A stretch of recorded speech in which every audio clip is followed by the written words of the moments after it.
حضور میری تو ساری بہار آپ سے ہے۔ اچھے اور صالح رزق کے لیے میں نے کل بھی ایک روایت آپ کے سامنے پیش کی تھی، وہ بھی علماء نے لکھی کہ دو بھائی تھے، ایک کام کاج کرتا تھا، دوسرا حضور کے پاس بیٹھا رہتا تھا۔ تو اس نے آ کے شکایت کی کہ حضور یہ میرا بھائی ہے، یہ میرے ساتھ کوئی مدد نہیں کرتا، یہ آپ کے پاس ہی بیٹھا رہتا ہے۔ تو حضور نے فرمایا کہ شاید اللہ اس کے صدقے سے تجھے رزق دیتا ہو۔ تو جو دین کے لیے بھائی لگ جائیں، رشتہ داروں میں، اعزاء و اقربا میں، یا ویسے ہی طلباء کے لیے آپ اگر شامل ہو جائیں تو پھر وہ آپ کے کاروبار میں، رزق میں برکت کا سبب و ذریعہ ہو جائے گا۔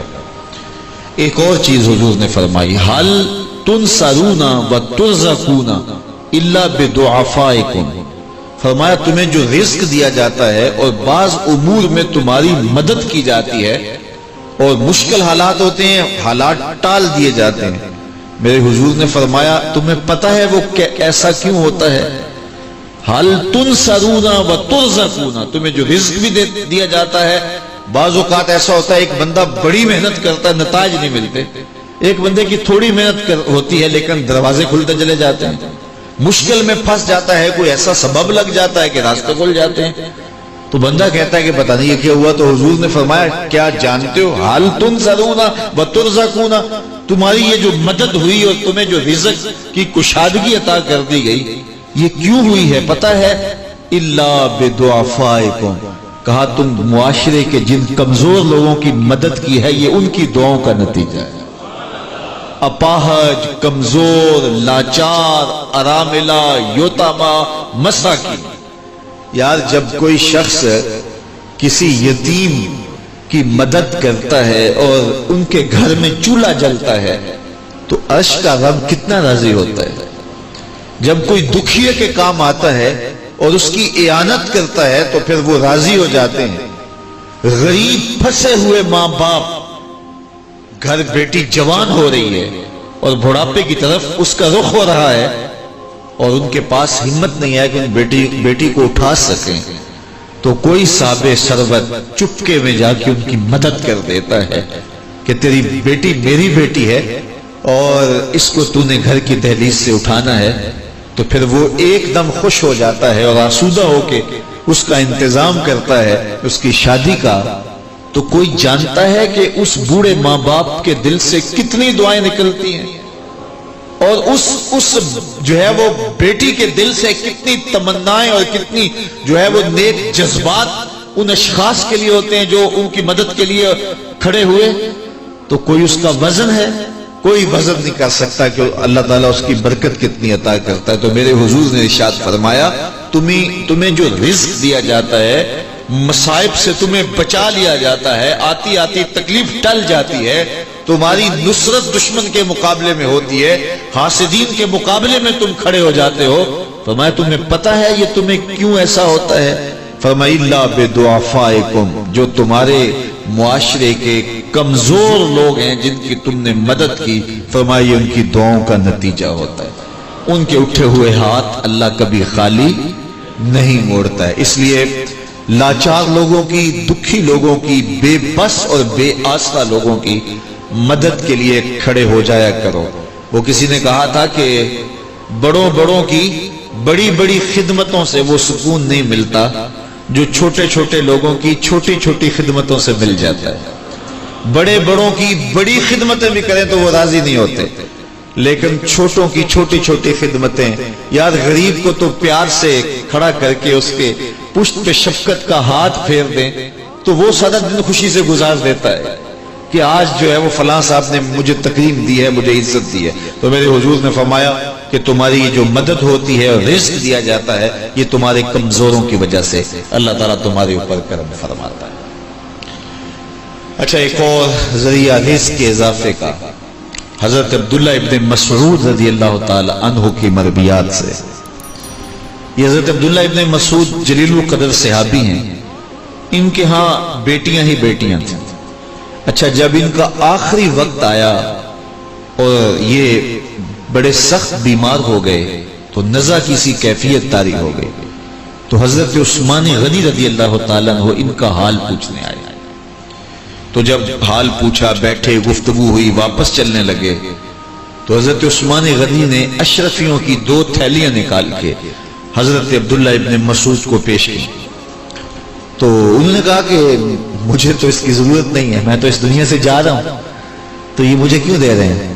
تو حضرت عثمان نے کہا کہ یہ آپ کی بیٹیوں کے لیے ہے، چونکہ آپ کی بیٹیاں ہی بیٹیاں ہیں تو یہ میں ان کے لیے پیش کر رہا ہوں. آپ کو تو واقعی ضرورت نہیں، دنیا سے جا رہے ہیں، تو یہ ان کے لیے ہے. تو حضرت عبداللہ ابن مسعود نے پھر تھیلیاں موڑتے ہوئے کہا کہ میری بیٹیوں کو اس کی ضرورت نہیں ہے، اس لیے کہ میرے حضور نے فرمایا تھا کہ جس کے پاس سورہ واقعہ ہو اس کو غربت تنگ نہیں کر سکتی. تو میری بیٹیاں رات کو سونے سے قبل 1 مرتبہ سورہ واقعہ ضرور پڑھتی ہیں، اس لیے تم میری بیٹیوں کے بارے پریشان نہیں ہونا، اللہ کے فضل سے انہیں غربت تنگ نہیں کرے گی، ان کے پاس سورہ واقعہ جو موجود ہے. تو یہ کسی ایسے ضرورت مند کو دو جس کے پاس سورہ واقعہ نہیں ہے. تو سورہ واقعہ کی تلاوت یقیناً رزق کی فراوانیاں اور رزق کی برکتیں حاصل کرنے کا ایک ذریعہ ہے، اور دروازے کھل جاتے ہیں اگر سورہ واقعہ کی تلاوت تسلسل کے ساتھ کی جائے. اس لیے اپنے معمولات میں سورہ واقعہ کو شامل کر لیجئے گا، اس کی برکات سے انشاءاللہ رزق کی فراوانیاں نصیب ہوتی ہیں. ایک اور ذریعہ رزق کا، اور یہ بہت آسان. شکا رجل الی رسول اللہ دیک المعیشۃ والفقر. حضرت سہل بن سعد الساعدی رضی اللہ تعالی عنہ کی مرویات سے ہے. ایک شخص حضور کی خدمت میں حاضر ہوا اور اس نے کہا میں کثیر العیال ہوں، ذرائع آمدن بہت تھوڑے ہیں، میرے لیے کچھ ارشاد فرمائیے. بچے زیادہ ہیں، ذرائع آمدنی تھوڑے ہیں، تو میں مفلوق الحال ہوں. تو اس نے اپنے فقر کا، اپنی غربت کا حضور کے سامنے قضیہ رکھا. شکا رجل الی رسول اللہ دیک المعیشۃ والفقر. آقا کریم نے اس کو جو وظیفہ بتایا وہ بالکل آسان ہے، آپ سب کو پہلے یاد ہے، لیکن اس پہ عمل کرنے شروع. قال اذا دخلت الدار فسلم علی. کہا جب گھر جائے تو گھر میں داخل ہونے لگے تو گھر والوں کو السلام علیکم کہہ دیا کرو. یہ وظیفہ شروع کر لو کہ جب بھی گھر جاؤ السلام علیکم. اس کے بعد 1 مرتبہ سورہ اخلاص پڑھ دیا کرو، قل هو اللہ احد. یہ وظیفہ فرمایا تم نے شروع کر دینا ہے. جب بھی گھر جاؤ السلام علیکم یہ کہہ کے داخل ہو، پھر اس کے بعد قل هو اللہ احد 1 مرتبہ سورہ اخلاص پڑھ دیا کرو. اور میرے آقا نے فرمایا کبھی ایسا ہو کہ تو گھر جائے، گھر موجود نہ ہو، اہل خانہ کہیں گئے ہوئے ہوں، تو فرمایا عمل نہیں چھوڑنا، فسلم علیہ، پھر تو مجھے سلام کہہ دینا، پھر تو مجھے سلام کہہ دینا. وہ صحابی فرماتے ہیں کہ میں نے یہ عمل شروع کر لیا. جب گھر جاتا السلام علیکم، اس کے بعد سورہ اخلاص پڑھ دیتا، بیٹھنے سے پہلے یہ کام کرتا. اور کبھی ایسا ہوتا میں گھر نہ جاتا، گھر والے گھر نہ ہوتے، پھر تو مجھے چائے چڑھ جاتا، پھر میں حضور کو سلام کہتا. اللہ اکبر. حضرت ملا علی قاری نے شرح شفا میں لکھا ہے، جو حضرت قاضی ایاز مالکی اندلسی علیہ رحمہ نے لکھا ہے شفا میں، کہ جب گھروں کو جاؤ تو حضور کو سلام کرو. تو اس کی شرح میں لکھتے ہیں حضور کو سلام کیوں کرو؟ تو وہ کہتے ہیں لِأَنَّا رُوحَهُ علیہ السلام موجود فی بیوت المسلمین. اس لیے کہ حضور کی روح کا فیضان مومنین کے گھر میں موجود ہوتا ہے. اللہ اکبر. اس لیے حضور کو سلام کرو. وہ کہتا ہے جب کوئی نہ ہوتا میں حضور کو سلام کرتا.